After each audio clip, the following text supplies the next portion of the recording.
IST 2016. This is interviews, music reviews, and more. This is The Hotter Show. What is up, everybody? We are Rolling Audio here today on episode 371 of The Hotter Show. I hope you guys are doing absolutely fantastic. Thank you so very much for tuning in and clicking that play button on today's episode of the podcast. We have what is a really fun episode for you here today. And of course, that's what I try and provide for you every single week. We are sitting down with my buddy, MattLayn. And we have a lot to catch up on because it had been a while since we've talked to Matt. And a lot has changed in his life. And it's a very wonderful thing because it's been for the better. Last time we spoke with Matt, things were kind of a little rocky in his life, to say the least. But things were on the up and up. And now I'm so happy to be able to have him back on to share just his wonderful news of life and what he's been up to musically.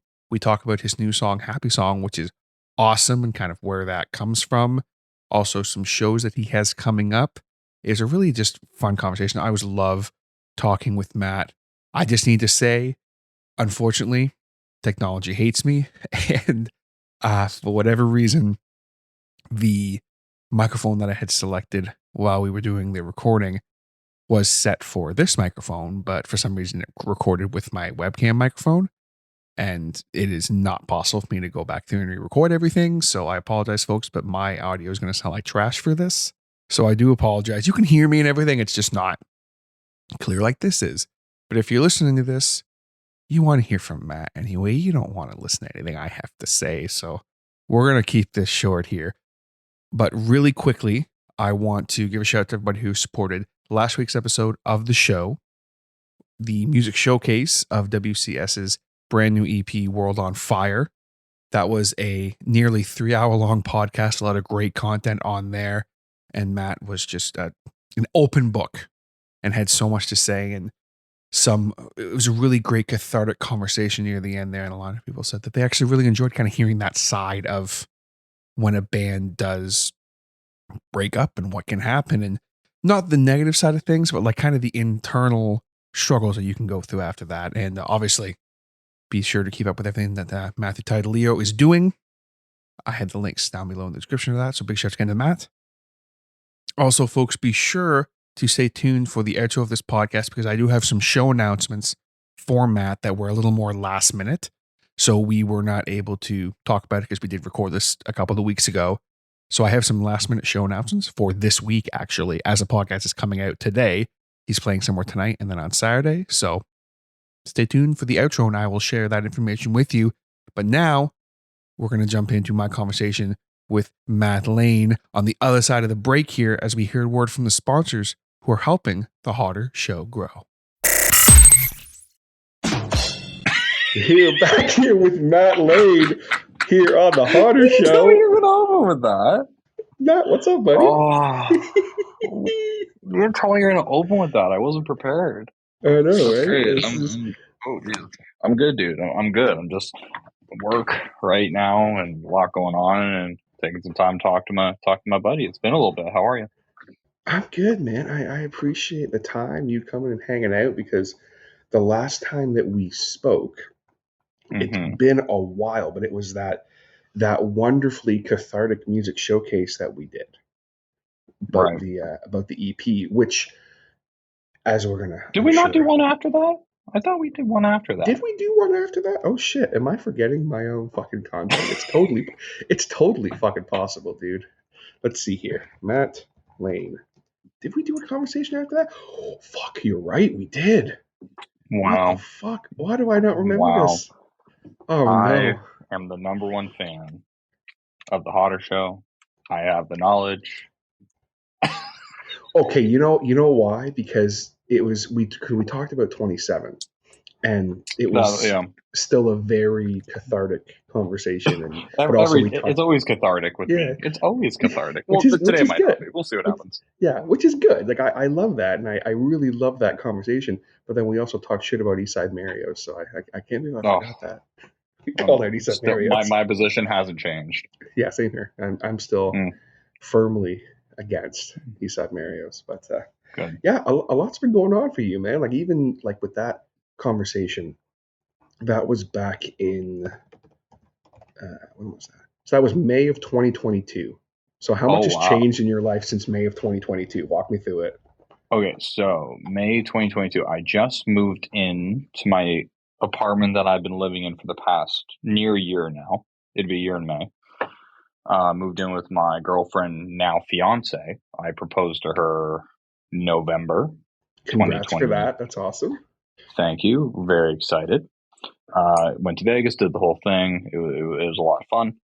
And then, a few months went by. We kind of I got caught up with work because I got a promotion at my job in September, which brought me up to a higher level of management and now a lot more level of responsibility. So I've just been really, really busy, a lot of shows, a lot of events, stuff like that. But I've been absolutely loving it.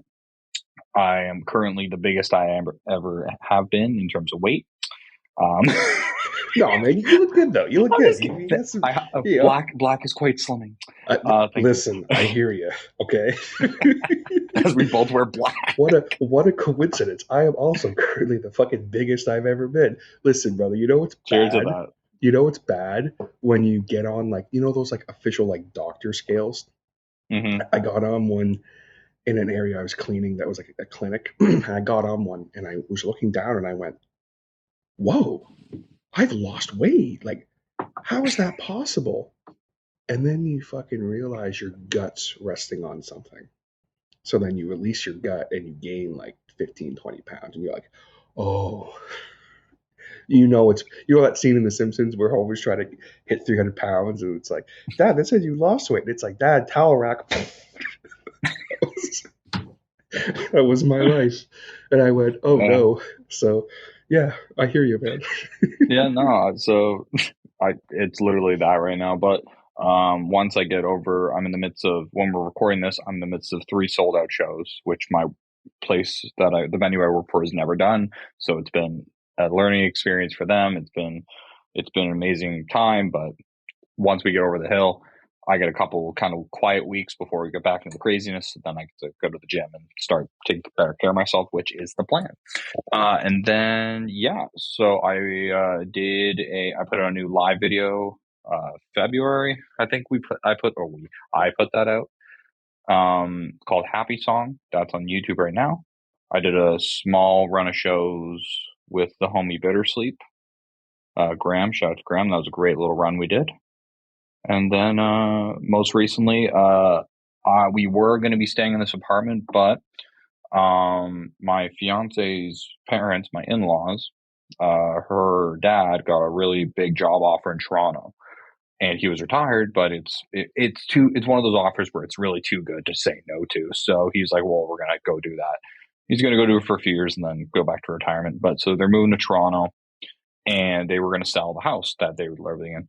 They've had this house for 20 plus years. They just renovated it. So they're about to sell. And the way the market's going right now, it's a good time to sell. But I made a joke, literally just passing comment, we'll take it over. I don't mind having a bit more space. Just as a joke, not even thinking anything of it. And the dad was like, yeah, all right. I'm like, oh, okay. So we worked out this arrangement. We're going to split the mortgage with them that they have on the house, and we're just going to move into a house. And I think that's this is permanently cementing me in London for at least the next long while. So I think London is officially the base, because we're gonna get married in a couple of years and start having kids and raise them in the house. That's awesome, man. That's cool though. What an awesome opportunity to be able to have that. Yeah, so it's been a crazy year. I'll say that it's been a crazy year. But that's good though, because So when did you meet I was going to say your girlfriend, but your fiance, because that was your fiance. Listen, I loved when me and Sam got engaged, but I went to right? what was the first time you referred to her as your fiance to somebody in normal conversation? 5 minutes after. So we had a spa package booked for that, for literally the next hour after we got engaged. So we go to the place, I walk in, and I was like, yes, I'm here for the spa package for myself and my fiance. And this woman looks at me and she goes, you just got engaged, didn't you? I said, how'd you know? She said, because you're like, the way you said fiance. She's like, no one says that. Every guy does it. Every guy does it at least once. And if they say they don't, they're lying. And when you make that step to wife, it's even more. So let me tell you a story. So there's two scenarios. So we got together November of 2022 or November 2021. And then November 22, we celebrated our 1 year anniversary by going to Vegas. And she's never been to Vegas and I've been before. So showed her around and all that kind of stuff. Did a few shows. On the first night, we went to see Chris Angel, Mind Freak, or whatever that show was. And we were in the front row of the show. And I was going to see if I could maybe do it as like a public thing with Chris. So I reached out to his people and I asked, just say, hey, listen, we're going to the show this day. We're going to be in the front row. Any chance we could do something? It was on a Sunday. It was the Thanksgiving Sunday in America, I think. And they were filming a special, like a live special for TV.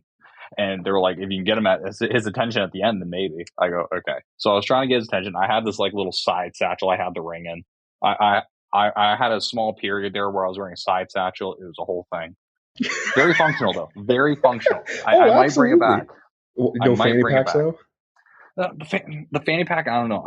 Once I lose some weight, then maybe, because the fanny pack is just going to add. No.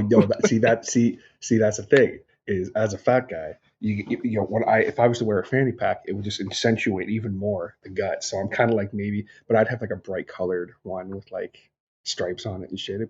I guess it depends on the context and the outfit, but basically, and the thing is, my fiance Nina, she's so sharp. Like she will pick up on anything. So she sees me like with my hand in my bag, like kind of like signaling, like, hey, and he's like looking right at us, and I'm just like, hey, what's up? And she was like, what are you doing? I'm like, nothing. And it didn't work. And I realized that she's a really private person. Like she doesn't like anything I do, like publicly, like the TikTok stuff, social media, any of that kind of stuff. She's like, I'm good. I'll watch from afar. I don't need to be involved in any of that. So she's really private. So I thought, and I realized the public proposal might have been a bad idea. Like it would have been memorable for sure, but maybe not what the perfect ideal, what could have been that she would have been happy. And so the next day we went on this mission to go to every Gordon Ramsay restaurant in Vegas when we were there. We went to Hell's Kitchen. First off, Hell's Kitchen, mid food, very mid. Really? Oh, interesting. To let Gordon here say that. Well, I've commented on his like 3 or 4 of his videos on TikTok saying your Hell's Kitchen Vegas restaurant is mid. I'm not hiding my opinion. It's but I understand why. You're going for the experience. You're not going for the food, because if you're going to Vegas for food, there's so many better restaurants, like way higher level chefs in Vegas, and there's so like Cut by Wolfgang Puck and Momofuku Vegas, 2 of like elite restaurants. Could not recommend more. But we did the proposal. I did the proposal at a Hell's Kitchen. Like we were at the back of the restaurant. I got down one knee right at the top of the meal just because I just wanted to get it over with. So not get it over with. That sounds bad. I know what you mean. It's get it done so we can take pressure off, relax, enjoy the meal. I knew she was going to say yes. She picked the thing, but you're still a little even though jittery, I suppose. Do you like me? Like what? Are you going to say? Imagine. The thing is, though, she absolutely would have said no too. Just as a gag, yeah. Oh yeah, she would have, but she didn't. So, but we did propose to the restaurant, and then the 5 minutes later is when the waiter, because the staff saw me do it, but no one else in the restaurant saw me do it, which is better because we didn't want to make a whole extravaganza. But then when the 5 minutes later, when the guy came over with champagne, he goes, "Oh yeah, no, congrats!" I'm like, "Yeah, me and my fiance are so excited." Me and my fiance. He went French real quick, and he. Oh yeah, absolutely. We're near Paris. It's fine. It's totally the same thing. That's awesome. I'm very happy for you. That's cool. And also shout out to Chris Angel for the massive hit back in I think it was like 2008 or 9, where he randomly became a musician, and he released MF2. Right. I don't know why I thought that when you said Chris Angel. MF2, oh my god, wow, that's a throwback and a half. Dude, featuring Sully Erna from Godsmack. and the video is just the most cringiest. Okay, listen, anyone listening to this, I implore you, go on YouTube and just type in Chris Angel Mind Freak MF2 music video and just enjoy, because it is like mid 2000s peak, like tough guy personified. It's so good. And then there's someone randomly in like a hockey jersey, like just standing there, and it's fantastic. But anyway, the best part is at that show that we saw him live at, it's like it did skip a beat. He could have performed that song at the show and it would have made perfect sense. It felt like a mid 2000s like live show. But the thing is, the show was nuts, genuinely. And being in the front row, you see like a couple times I saw one or two things where it's like, okay, that's how he did that. But like the levitating shit, that didn't make any goddamn sense. How some of the things he was doing, it didn't make any sense. Then he, at the top of the show, he swallowed like 5 or 6 razor blades and like shoved a camera down his throat and like showed it. And then like pulled them all back up with like a string. And it was just, I was in shock. I couldn't believe it. If that was an illusion, goddamn, you got me good, because I don't know any illusion that involves swallowing razor blades. Oh my God. Yeah, I've tried that, but it's never ended well, so I can't figure out how to get them out. After the third or fourth trip to the hospital, you gotta kind of take it easy. Doctor's like, listen, man, fucking enough. You're not Chris Angel. Stop trying. Actually, maybe I will be. Funny story. Back in 2005, as I was starting high school, when I had my long hair, for some weird reason, because this is like peak Chris Angel, right? For some reason, somebody said I had this gimmick. Well, like I had like my sunglasses on and this hat and my long hair and this like dark like fucking flannel shirt, and someone was like, "You look like Chris Angel." So then that was the joke for a while. And looking back, it was the cringiest goddamn thing I've ever experienced. But anyway, moving on. At one point or another, we all kind of wanted to be like Chris Angel, where it's like he's this rebel magician guy. Like, think about that, making money off magic. I'd be a magician. I'd have Chris Angel on the podcast. Let's go, Chris. Listen, it's your boy. Let's fucking do it. Like, he's got to do the razor blade trick, though. That's the only way he'll do it. Yeah, I want him to do the razor blade trick live on Zencaster. And then after he's done, I'll be like, ta-da! I'll be like, all right. Folks, Zencaster has this new soundbite thing. And yeah, this is going to be used. The last conversation I did was like super. It was an awesome chat, but it was very like I didn't know the person, so it's always like you're professional. And then I'm like, with me, you're like, I'm chatting with my boy. I could just be a goober. It's a good time. Spam it. Just fucking spam it. Yeah, absolutely. But let's go back for a second, because you mentioned how you had a little run of shows kind of taking you. You were freaking all over Ontario with Bitter Sleep there. How was that overall for you, doing the little, because it had been a while since you played shows that far away, hadn't it? Yeah, no, man. The thing was with the music project and the shows, and if anyone knows me like enough to understand how busy I am, and like with this work, with my job, that's my full-time thing, and then like also Lost Japan, and also like the podcast is going to come back this year at some point.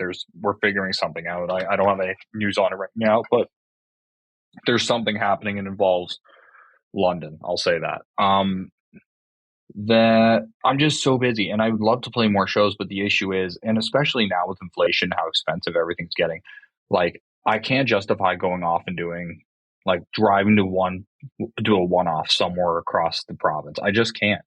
And the venues are cutting costs. We're all trying to recover and make up for some of the lost revenue we had for the past few years. And things are getting to a better place. Like I said earlier, I'm in middle 3 sold out shows, so that's really great. I'm really happy about it.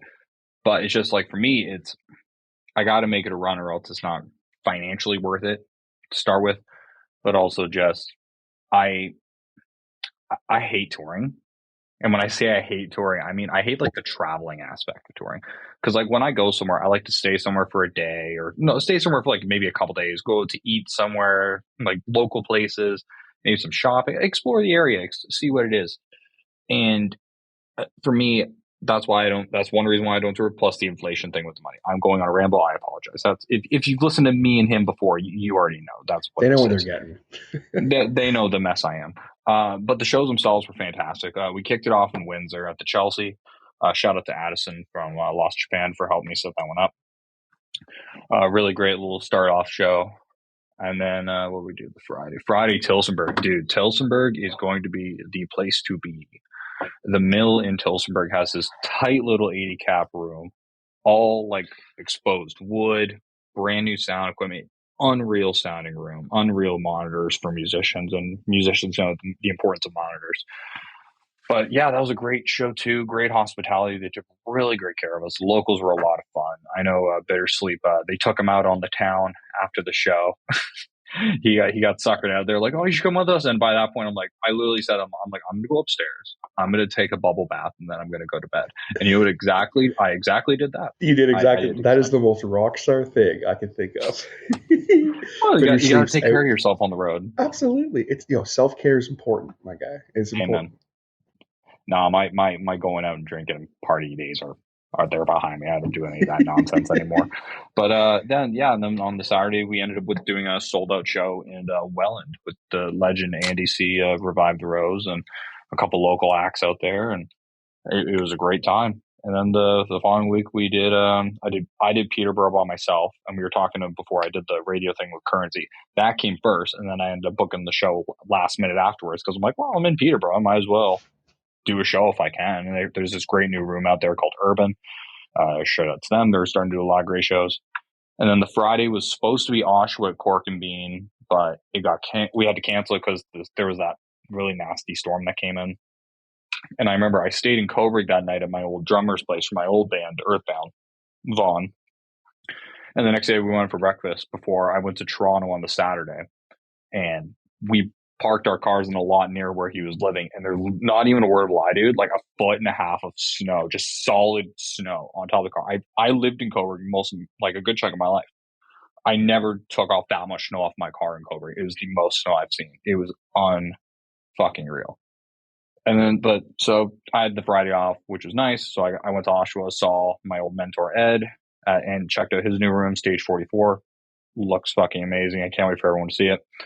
I saw one of my old professors from music business management, Tony. Shout out to Tony. Love Tony. And then, on the Saturday, we closed it out at the Dakota Tavern in Toronto, which I'm still kind of wrapping my head around that show happened. And it went really fucking well, much better than I was expecting it to. And then, I got a couple things happening in April that I'm going to be announcing in the next week or so. So by the time this comes out, it'll probably be around the same time. So a few of these things get announced. But and then this summer I have I'm making my festival debut. Oh, okay, interesting. Festival debut. Interesting. Very good. So I have to ask, because you were in Peterborough, and unfortunately, of course, it was my last night of work because I have the worst goddamn schedule on the face of the earth. But I have to ask, because as I was sitting, cleaning. To be fair, I did play a Thursday. Thursdays are a bit of a tricky day. Thursdays are my Fridays, and I was like, oh, like god damn it. So as I was like, my night was ending off, and I was like carrying garbage outside, and I was just like, wonder how the show's going.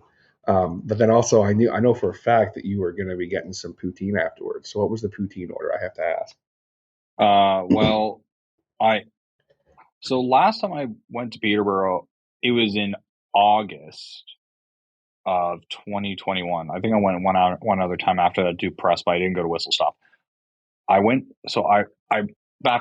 I wanted to give a stop after I opened for Spenny from Kenny versus Spenny at the Red Dog. I did that show, and I wanted to get poutine afterwards. But the issue is, I went to go get poutine, and the place was closed. I thought this place was open until 2, 3, 4 in the morning sometimes. Yeah. They changed it, which breaks my heart. I understand why. Times are tough, and there's a lot less people out saying no one's spending money right now. So I get it. But so this time what I did was, before the show at Urban, I went there for lunch and got like a small poutine. I went to the venue to set up. But I always do the buffalo bites, the chicken buffalo bites poutine. That's my crack. It's so goddamn good. It's a respectable choice. It's like It's like some sort of Frank's hot sauce mixed with something else, and it's a very classic nostalgic taste because.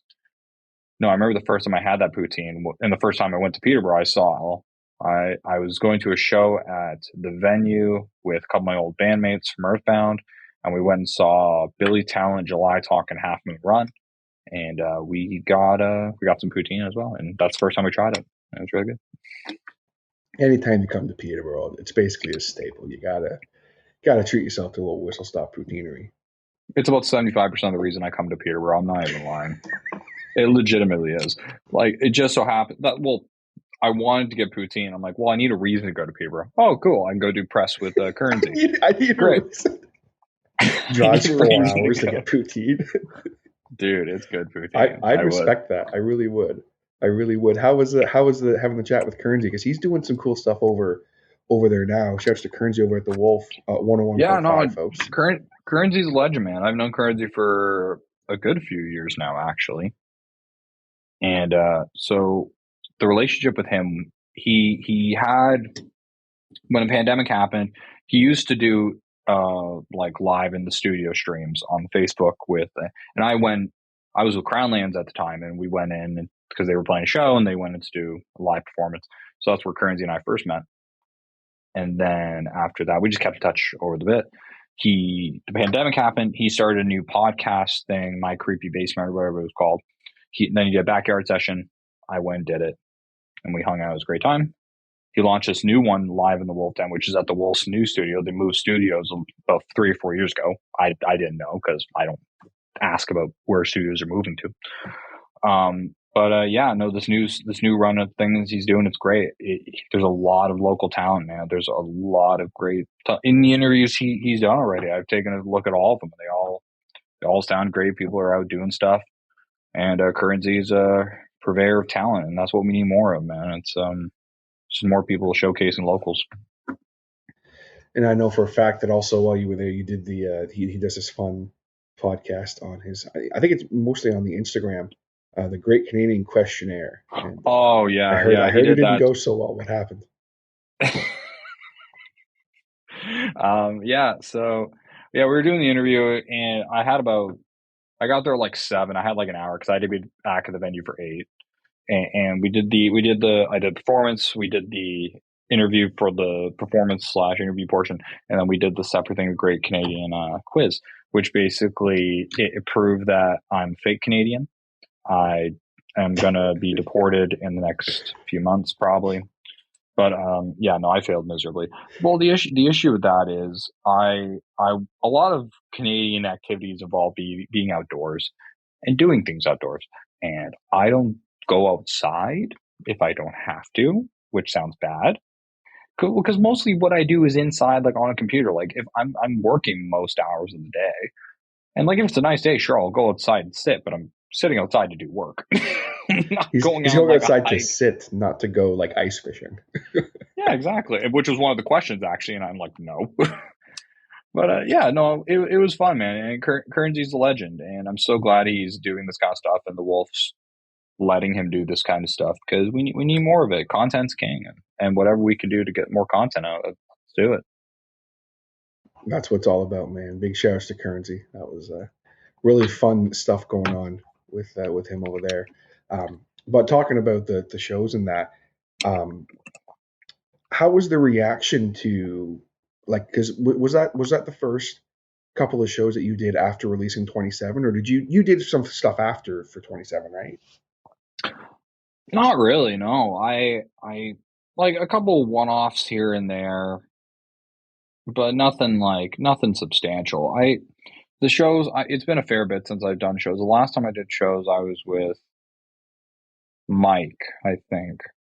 I think we did like some sort of spring run. I don't remember. It's my dude. The Boy and the Bird or something like that. I remember. Boy and the Bird. Yeah. So Mike Petty from the Jailbirds. Well, yeah, you got to think of branding, right? I couldn't think of anything with Better Sleep. I was thinking Better Matt or something like that. Bitter Matt wants to sleep. Bitter Matt wants to sleep. Dude, there's the name for it. God, yo, hit me up next time. I got you. I'm doing a small run with another really actually a pretty established Canadian guy. So in June, we're gonna do a few shows together. We already got Tilsonburg confirmed. So, Ooh, okay. dude, I love Tilsonburg. I'm going back there as much as I can. I seriously love that fucking room. But sorry, what was the question? I completely spaced out. I was just asking, just because 27 was like the song obviously you released last year, and I had you on and we talked about it and played it and everything, and that was legit one of my favorite songs of 2022. Like, and I'm not even blowing smoke. Like, I think that song is just, it's beautifully written and it's so powerful. And I see a lot of people, even like on, we were talking about the Howlin' in the Den thing with the wolf. Like, even that, there were people commenting saying how much they loved 27. So just how was their reaction and how did it feel to play that song in front of people? It's I have a weird relationship with that song, and part of it is because now, especially, I just turned 27. So I literally just turned 27 less than 10 days ago. So I've been kind of sitting back and listening to the song first. That song is a fucking banger, man. Addison and I talk about it all the time because Addison from Lost Japan produced the track, and making that song so much fun. Playing it live, it's a different experience because the live version is nothing like the studio version, because the studio version has like full drums and keyboard and it's a full band song. But when I do it live, it's just me and a looper. But I love doing the looper solo stuff live because it really allows me to strip songs down and really emphasize the lyricism of songs. And with the story of 27, it's something that even the new song I just put out recently, it's that question of where do you see yourself down the line? Where can you draw the line and stand? Like, I need to make myself happy, and we all deserve to be happy. And 27 is me closing a chapter of my life that I kind of look at now, because like before London, like my life was in fucking shambles for years. It really was. I was in, I won't get into it all, but I was just in a really bad place for the past chunk of years. And it was a call out for help, that song. It was a call of, I need to understand why I'm thinking this way. I need to understand why I'm feeling the way I'm feeling and experiencing the pain that's happening through the various things that were going on in my life at that point. For me, music has always been that therapy because I've gotten better as I've gotten older with it, about expressing myself and like saying what's going on and being more open. And in the past few years, especially, and the more people see, especially like TikTok was a big part of that as well. Just kind of like pushing myself to be kind of just act my normal self. Just what's that one trend? Giving into your impulsive thoughts almost. Because for me, but for me, I just say whatever usually comes to my mind. Well, for the most part, of course, but 27, I'm glad that people developed a relationship with that song where they find themselves in it and understand that there's nothing wrong with accepting the fact that you're not okay and that you're looking for something beyond the horizon. Because understanding your own emotional well-being and how you can progress it to a better place in the future, that's something not a lot of us think about. And that song for me live, it has such, it's more of just a retrospective feeling for me at this point. Just like, look where I was and look where I'm going, which leads me into Happy Song, which I just put out recently. And that's kind of I didn't do a focus run for 27, but I did this run. I guess that kind of was, but then I put out Happy Song right before I went. I'm like, okay, Happy Song is going to be, because I closed every show of the run with Happy Song because the nature of that song is. But yeah, no, I appreciate you saying that about 27. I'm really proud of the work we put into that song, and I'm really excited for what's coming up next, because I do have some plans for a few different things this year. That's awesome, man. Well, and I just want to, obviously I want to talk about Happy Song because I think I was very pleasantly surprised with that song, and I was like, this is great. But just to go back for a second for something you said, as far as with, emotionally maturing and looking back and realizing, hey, like, I maybe need to be more open with my emotions and stuff like that, and open myself up to admitting, hey, I might need help or whatever. That's something that never really, you're always growing with that. You know what I mean? Like, even I can speak for myself. Like I'd say the last 3 years, especially, I have grown so much emotionally, not maturity wise, because I'm still a No, goober, no, but as no. far as, yeah, I think you're always a kid. yeah, We're all gonna be kids always. absolutely. But I think emotionally maturing is like, it is so important to realize, hey, I have this thing. Okay, well, I need to get this out, and I need to purge this, so to speak. But then also, well, hey, where does this come from? And understanding where that comes from, and understanding how you can mature emotionally and grow as a person and everything is super, super important. And I think that's why that song hits so much for me, for that reason. I just wanted to throw that out there, folks, because it's always important to know sometimes that you gotta, if you need help and whatnot, and you can admit that you're not okay. That's super important. But happy song, completely changing gears. What is happy song? Because I know the story, but I don't mean what is happy song. I mean, like, where did it come from? Like, because I know there's a kind of an interesting story behind it, and it's such a great fun tune with the looper and everything, and the live video is killer for it. Thank you, man.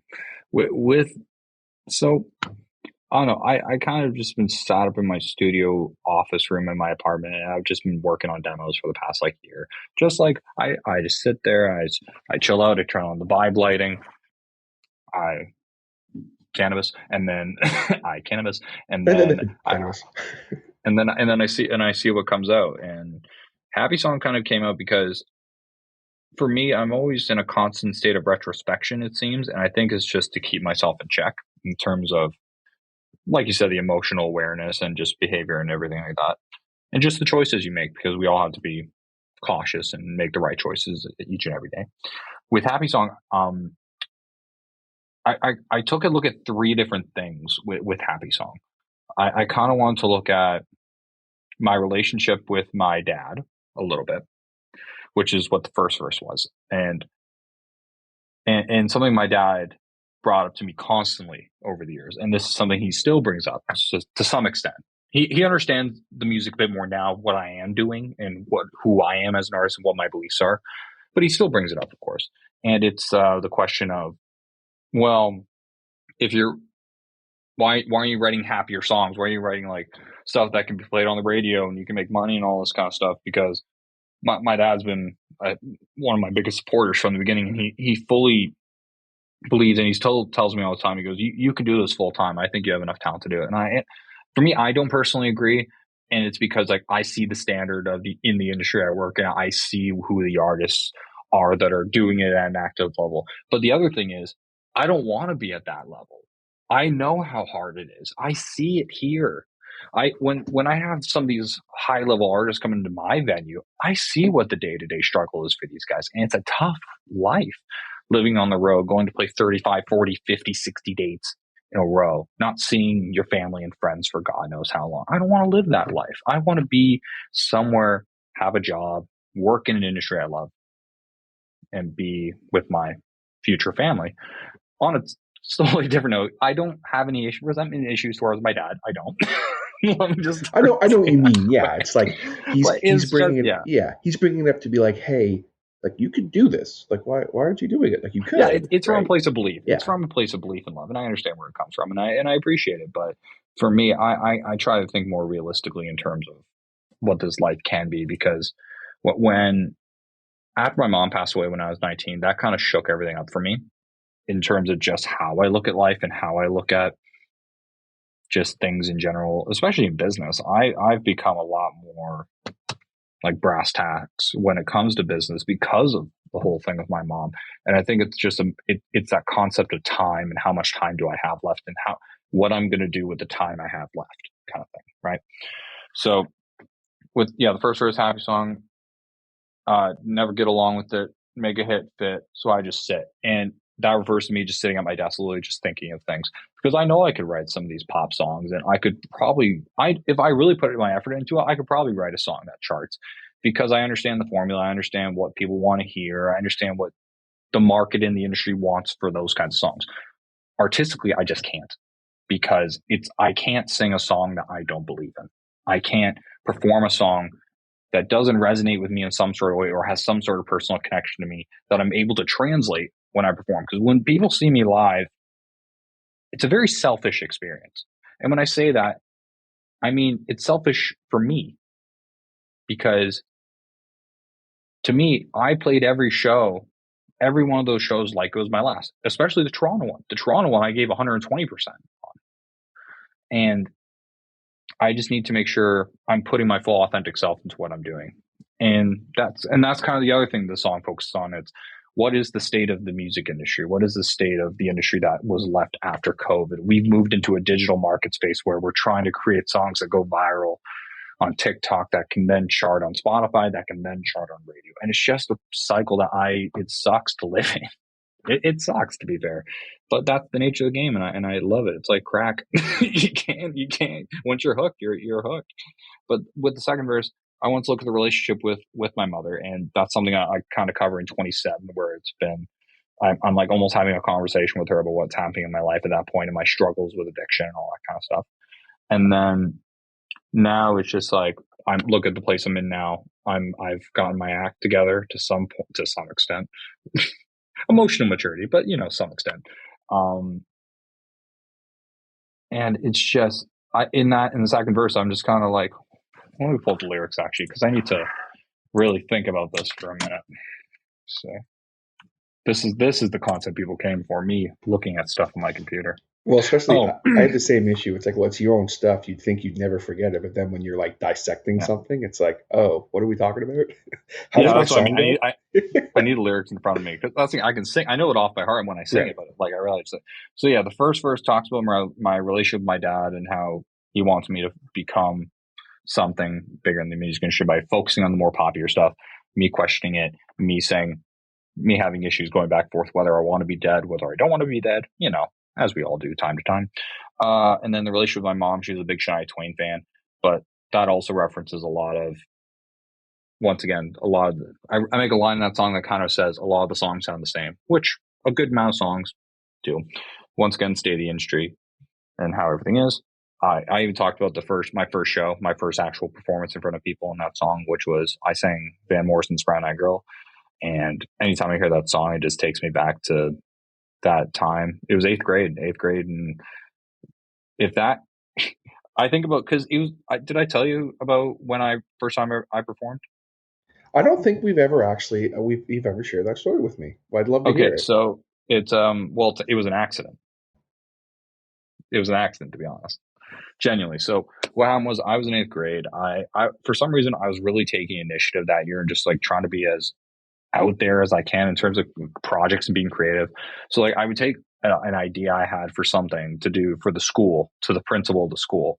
And like I'm seeing the principal like every other day because I'm just coming up with different ideas that I'm thinking of. I did like a mini doc for the Terry Fox run at the school. And then so that was like a one-off thing. And the other thing I did was I started a like extracurricular club where a bunch of kids got together and play guitar and play music and stuff like that. And so we were going to do, but the thing on the caveat, we have to perform at certain events. And I said, that's fine. We'll make that work. One or two songs. Sure. We had a singer signed up to sing for our first performance and we were doing Brown Eyed Girl. And I knew the song frontwards and backwards because I've been rehearsing it nonstop with these guys and we're getting ready for this performance.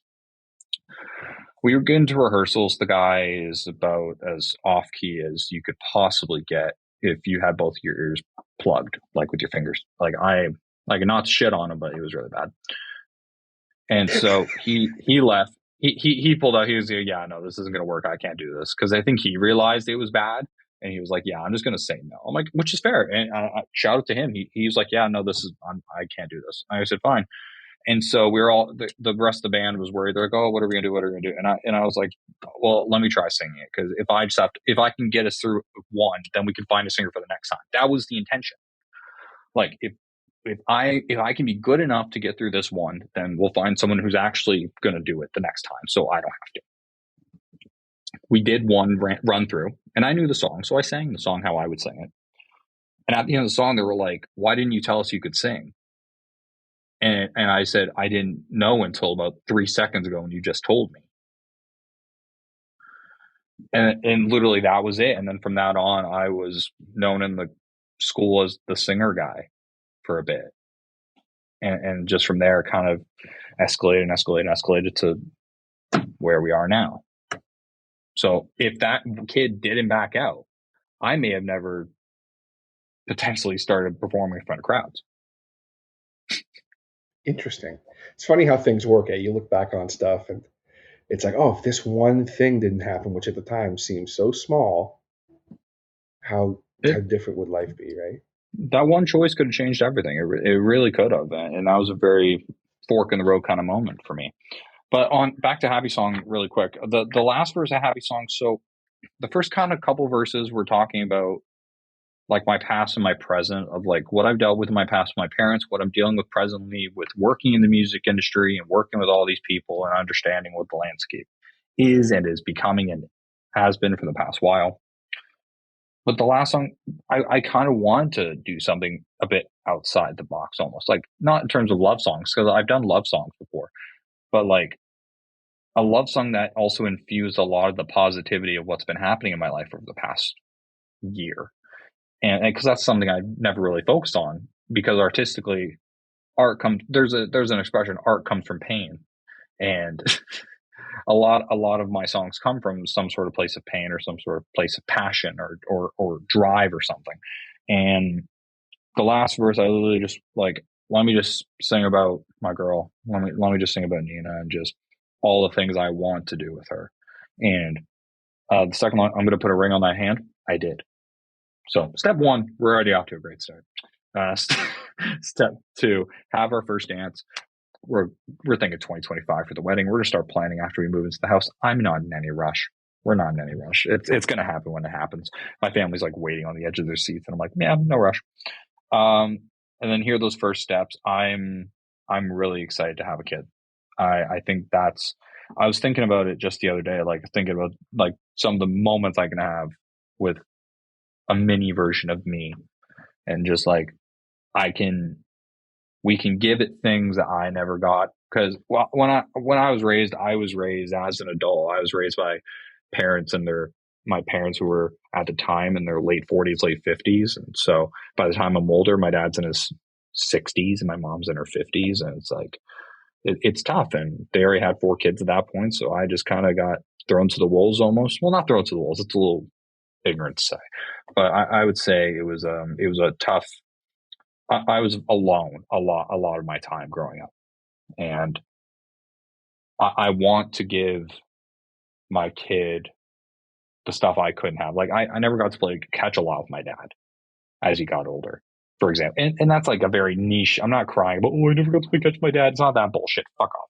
It's that also. Do you love how I just go from that to like just telling your audience to fuck off? Well, no, because listen, I get it, because like I had a somewhat of a similar situation just because my old man, like he was, they had me when we were younger, but he worked so much just so we could have this wonderful life that we had. And if he didn't work literally 6, 7 days a week, we wouldn't have had that. So as an adult, I can appreciate it. But when you're younger, it's like, man, maybe I wish I could have had that. It's like I do Yeah. understand what you're saying, right?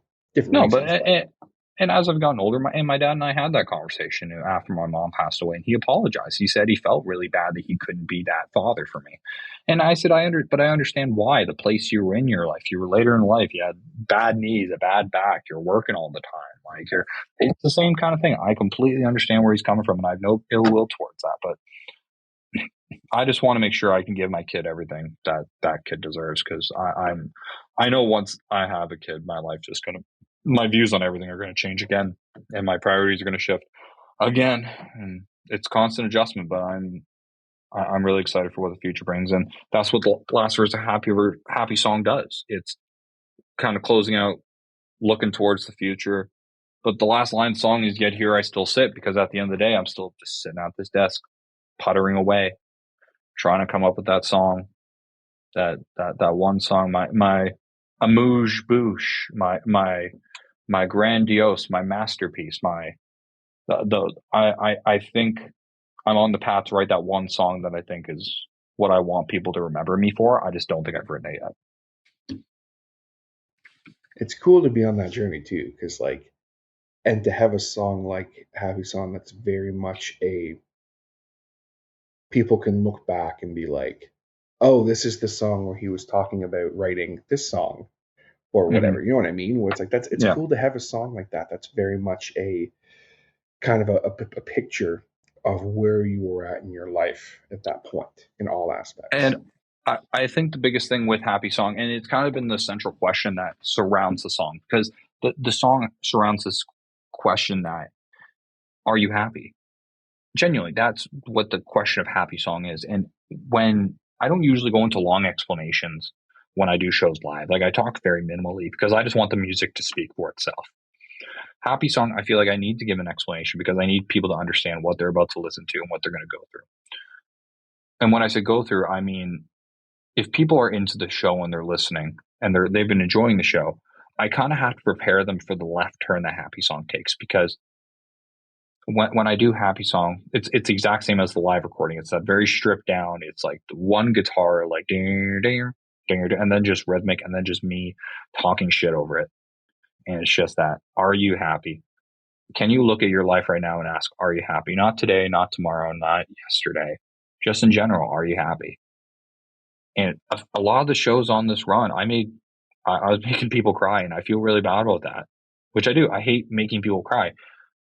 But if it's for the benefit of having some sort of clarity or having some sort of emotional understanding of where you are in your life and possibly even creating some sort of positive change in it, then that's all I've ever wanted when it comes to my art. Is I want people to be able to look at something and either relate to it or find some sort of healing or therapy in it. And I think that's, those people, even though it's like you may feel bad that they had that experience, it's like, hey, they might have given them something to think about, right? And be like, well, what can I do to be happy with my life? And whether it's, I'm in a job I hate that's making me miserable, well, maybe it's time to move on. Like, or hey, there's something I want. I talk shit all the time about this on the show, literally every goddamn chance I get. But if there's something you want to do that is going to make you happy, whatever it is, fucking do it. Don't, oh, well, I'll do that eventually. No, like go do it. Like, what are you doing? Like, we are in a society right now where it's easier than ever to do things, to whatever it is. If you want to, oh, I really like to learn how to play guitar. Well, you can literally sit in your living room with a webcam and someone can teach you guitar over Zoom. Oh, I really want to start crocheting. Well, guess what? They sell crocheting kits on fucking Amazon. Like, there's no better time to start doing stuff that you want to do. Now is the time. Right now, go do it. That's that. And I hope people who were affected by that song in that way, maybe that can be the catalyst for them to be like, holy shit, I'm not happy, but I want to be happy. What can I do?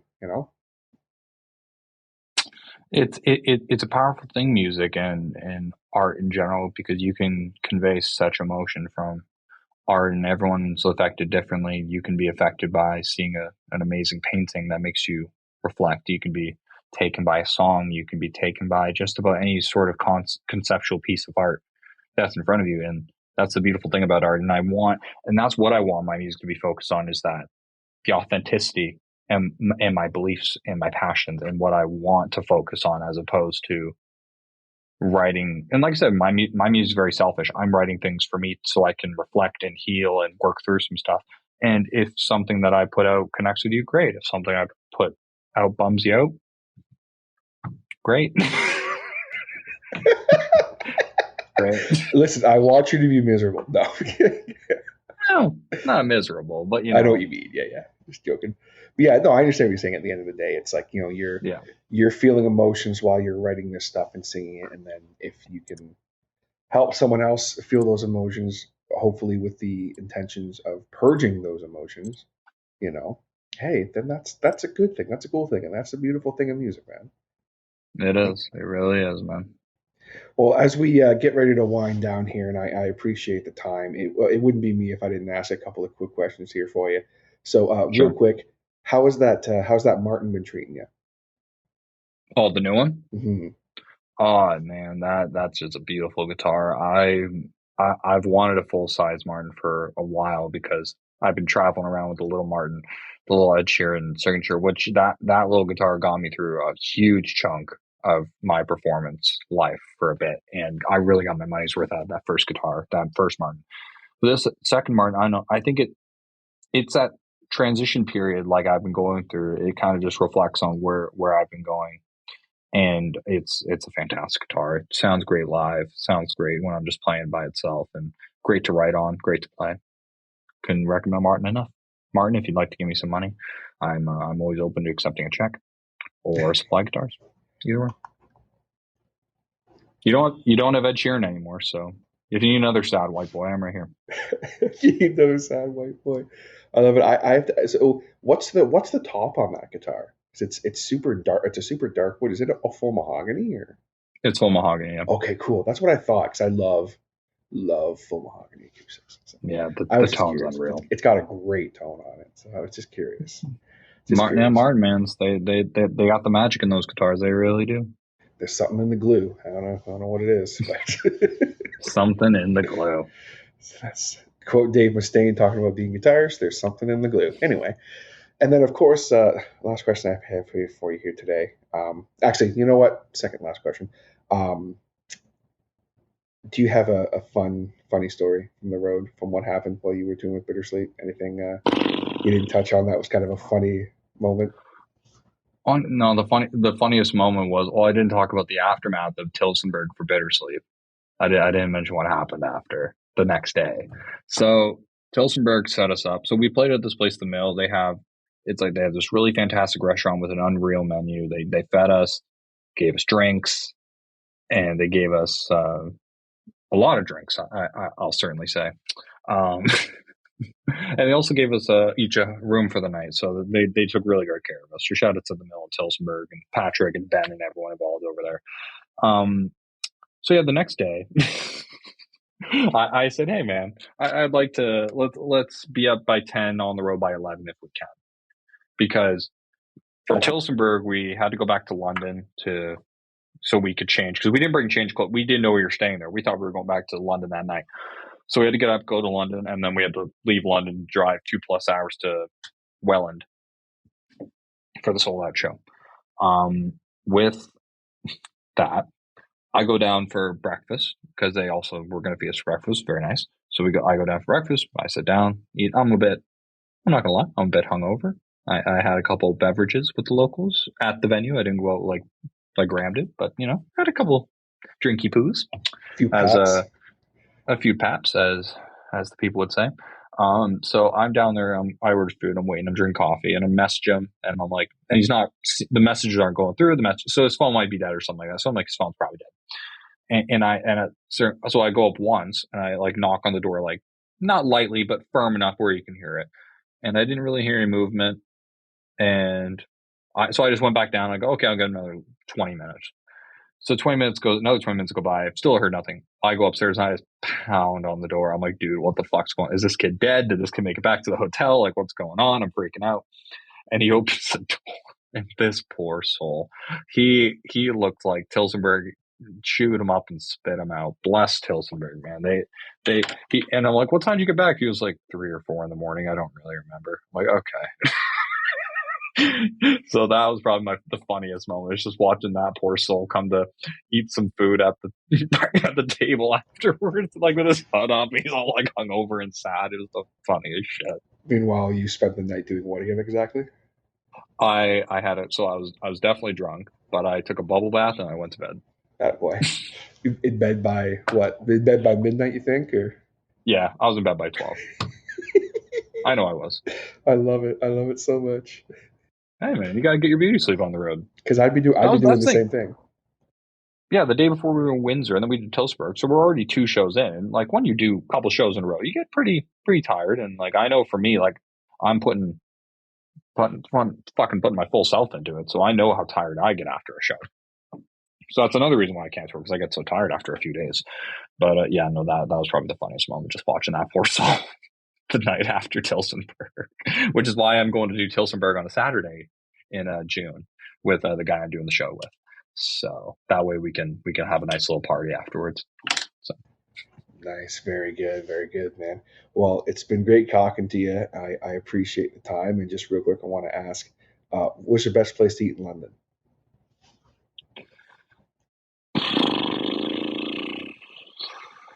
Here's the issue. There's a lot of places in London, and I have to be careful because I have some relationships with some of these places in London, so I don't want to actually. Okay, give me like 5 then.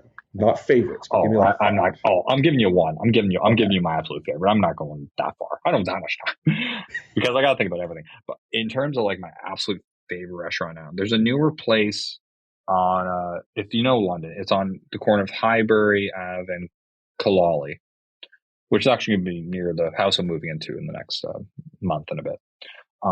There's a place called Ironwood Kitchen and Bar. And basically, it's a newer place. They had a chef come out from Mississauga. This guy was doing like high-end French cuisine, probably, or something like that.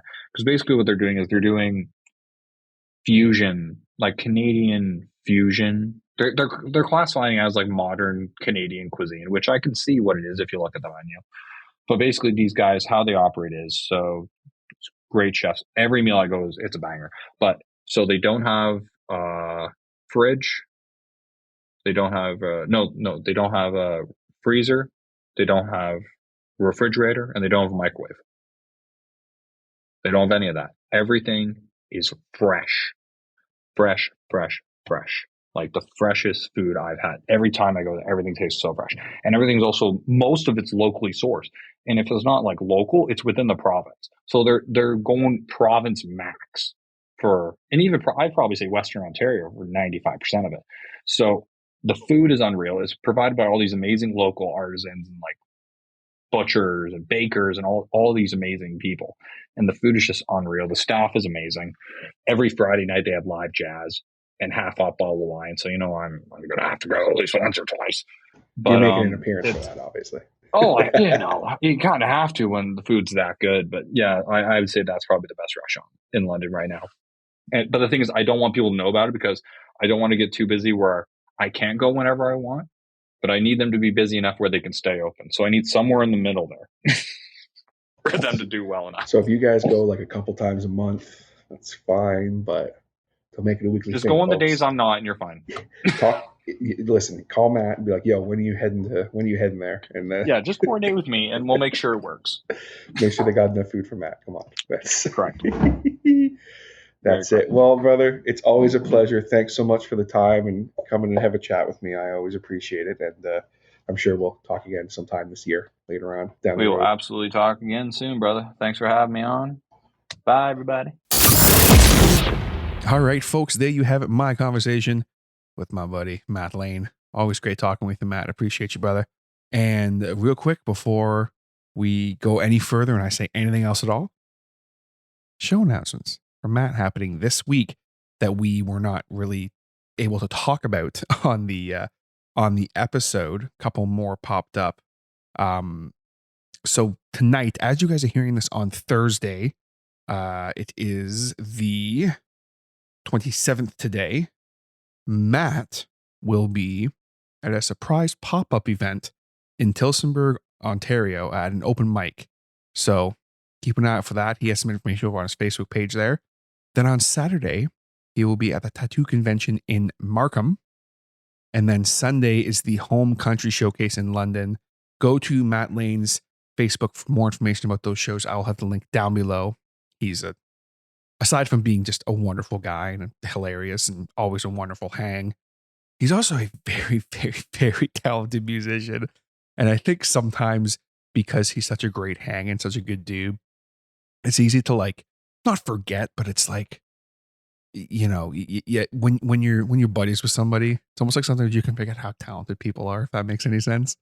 And like anytime 27 comes through on my my Spotify playlist, I'm always just like, God, he's so fucking talented. And it's just like, you don't forget, but it's like, almost just like, oh yeah, they're also like, I'm also a huge fan of his. And I love Happy Song too. So it's also on my Spotify playlist. But yeah, go check him out.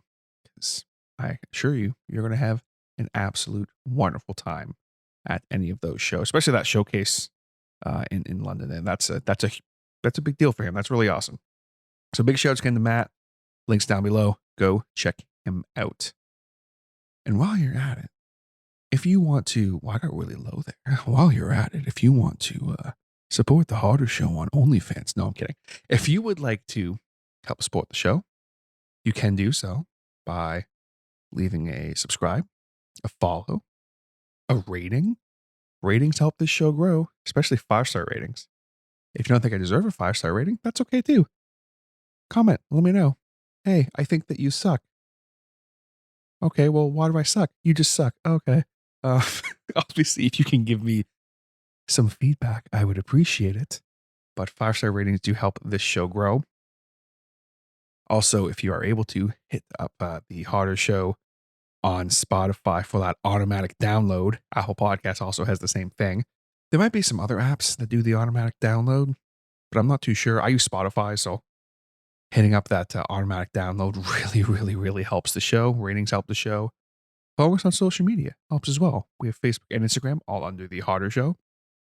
Tell your friends, spread the word. A lot of fantastic conversations in the archives here, over 370 episodes.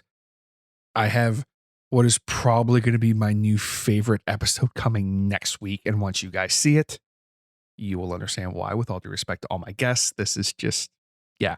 And it's a really fun, just goofy episode. And again, once you guys see it, you're going to understand. I don't want to ruin anything. I want it to kind of be a bit of a surprise because quite a few people have been asking for this.